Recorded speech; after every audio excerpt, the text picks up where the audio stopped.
A turning point. Definition. A great event with the explosive impact of altering the trend of man's life on our planet.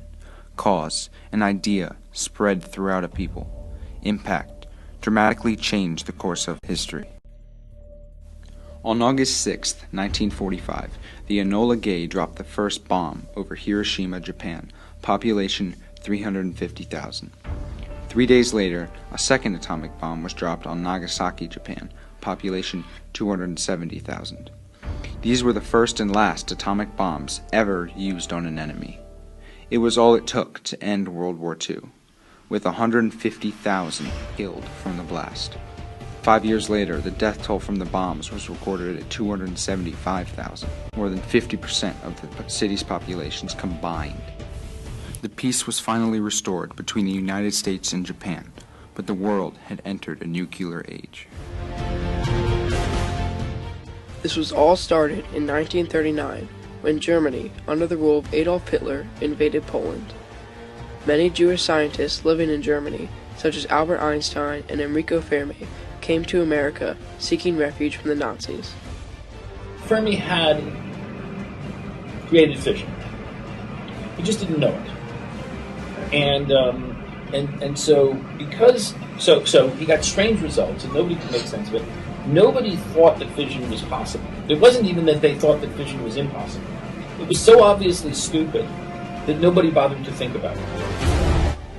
With help from Leo Szilard, Lee Meitner, and Otto Frisch, nuclear fission was developed, tested, and achieved.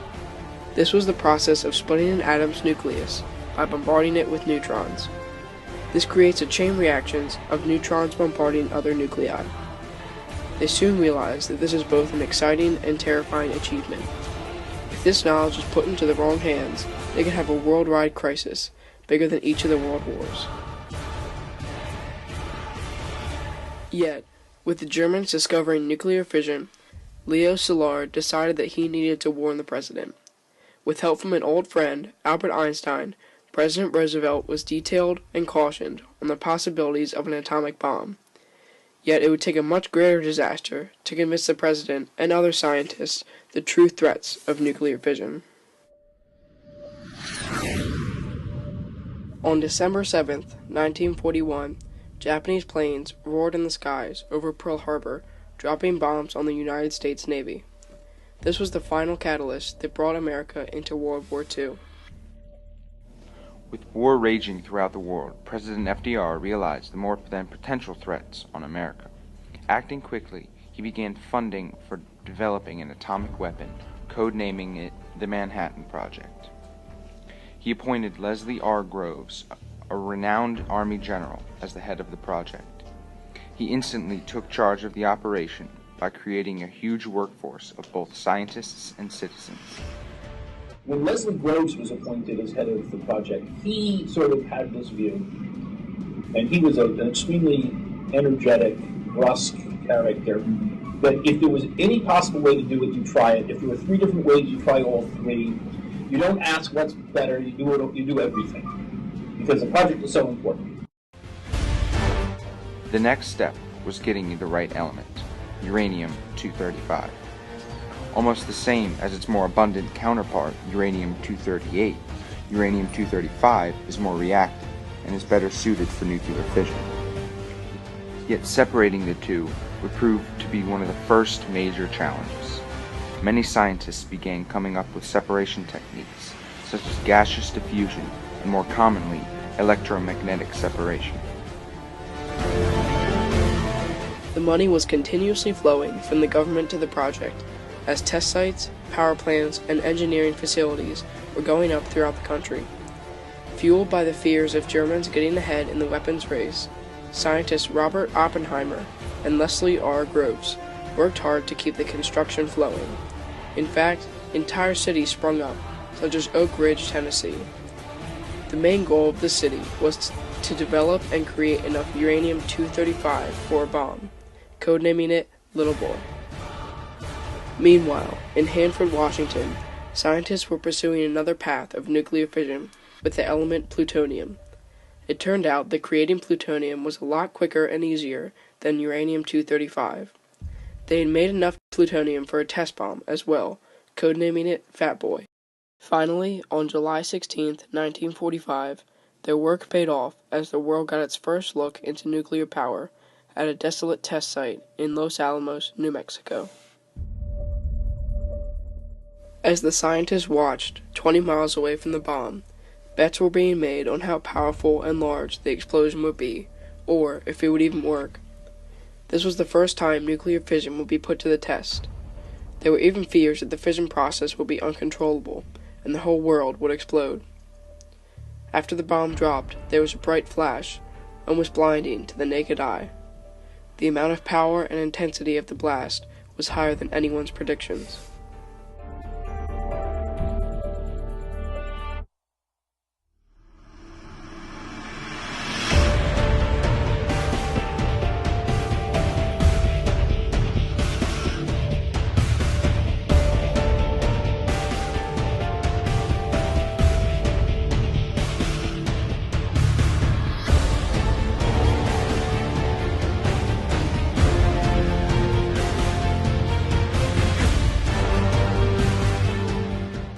Right then, both the scientists and the workers knew that the world had entered a new age, one that could bring death, peace, and prosperity.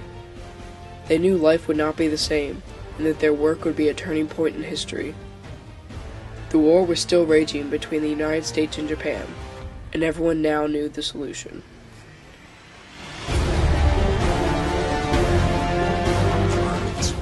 And at one point, Burns said to Truman, "Mr. President, what will you tell the American people at your impeachment in 1946? When they find out that you had a weapon that could have ended the war and saved American lives, and you decided not to use it." I think that probably was the decisive argument for Truman. The Japanese had started this war and fought ferociously throughout it. It was our time to show who really had the upper hand.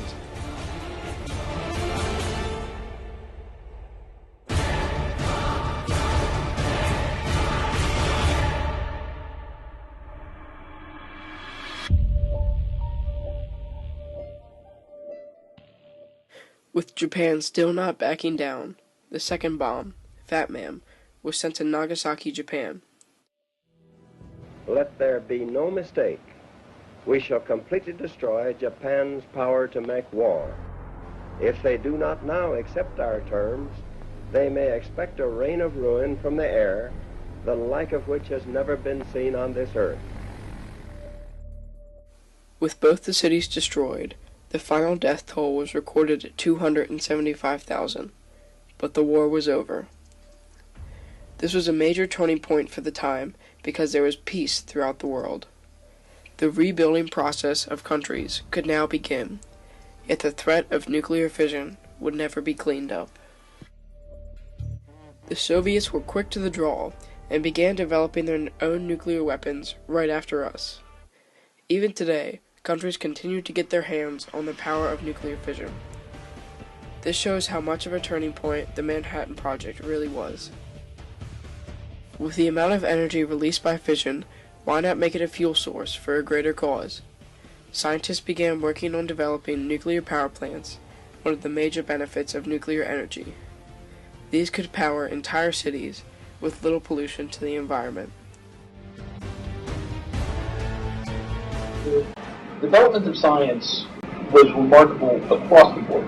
So, for example, before Los Alamos, there were no scientific computers. In fact, in Los Alamos, computing was done by people with adding machines and slide rules, and they sort of figured out how a computer would work, except instead of having transistors do it, like I would hand you a piece of paper, you tell you, you're supposed to do this and hand it to him, and he'd do that. That's a computer program. So, computational science was sort of invented then.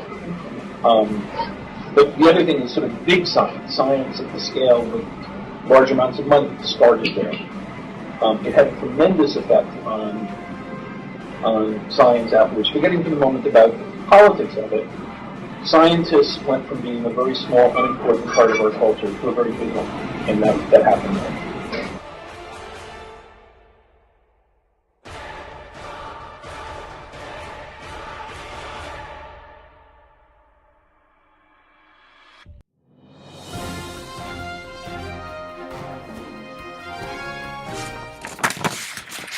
Breaking news. The nuclear world is changing and prospering before our eyes. The Manhattan Project was just the beginning to a world of nuclear power. It has become a staple of energy production and the nuclear weapons industry all across the world. Currently, 34 countries participate in the Organization for Economic Cooperation and Development and get 24% of their electricity from nuclear power. Yet, the disasters of Chernobyl, Fukushima, and 3 Mile Island make it clear that fission can become fatal. Nuclear weapons have also caused many issues, such as the Cold War, but have spread the idea of deterrence and brought peace in times of war. Now, with no imminent destruction at hand, what will be done with the excessive nuclear stockpile, and will our world achieve peace through these changes? Now, we will go to Hunter, the nuclear expert in the field. Thanks, Nick. There are currently 65 commercial operating nuclear power plants, with 104 reactors in the United States. Since 1990, these plants have generated 20% of the United States' electricity. This creates a dependency of nuclear power that's immovable from the nation's energy grid. Nuclear power is a highly debated topic due to the fear of a nuclear meltdown. However, it is one of the most eco-friendly forms of energy and has the least fatalities associated with it. In the United States, there has never been a death as a result of nuclear power, so it is hard to claim that it is extremely dangerous. Oil, coal, natural gas, and even hydroelectricity have led to more deaths than nuclear power. Well, Hunter, what about the potential dangers of nuclear power? Even though nuclear power has caused no deaths, there are severe dangers and long-lasting effects if a plant were to melt down. That is a valid argument. However, shutting down nuclear power plants is just not an option. We know the potential dangers of nuclear power, but with a strong safety initiative, these dangers have been avoided. The threat of disaster is what fuels the drive for safety in these power plants, and with the United States heavily relying on nuclear power for electricity, it is a stepping stone in the energy industry. Nuclear power is a necessary risk that we are taking to allow America to thrive and to eliminate pollution from energy consumption. Wow, those were some eye-opening facts. Many of the issues regarding nuclear technology today is about nuclear weapons. These are some of the most dangerous weapons on Earth, so why not remove them from our world? You are right that these weapons are very dangerous. However, the power is not just a negative thing. It is an extremely valuable method of deterrence. Nuclear weapons are very useful as methods of keeping hostile groups and nations from attacking. Yet with the unnecessary stockpiles that countries have, there is a need for reduction. You make a valid point there. But what about small countries and terrorist groups that aren't rational in using nuclear weapons? Does deterrence still play a role there? Yes, this is where arms control comes into play. You're right, terrorists do not necessarily rationalize or acknowledge the threat of nuclear warfare, because that's what they want, by limiting nuclear weapons and putting restrictions on fissionable material. The stronger countries can unite and work together to stop the spread of nuclear weapons and the dangerous technologies behind them. Thank you, Hunter. I think we see what the solution is here. From the Manhattan Project to today, nuclear technology has grown, changed, and prospered.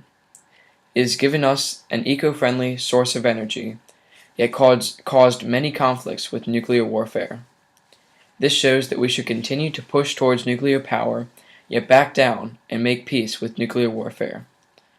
Nuclear power is a stepping stone in the energy industry and is currently necessary in clean energy production. With arms control put in place on nuclear material, our world could limit the threats and maintain peace in our world today.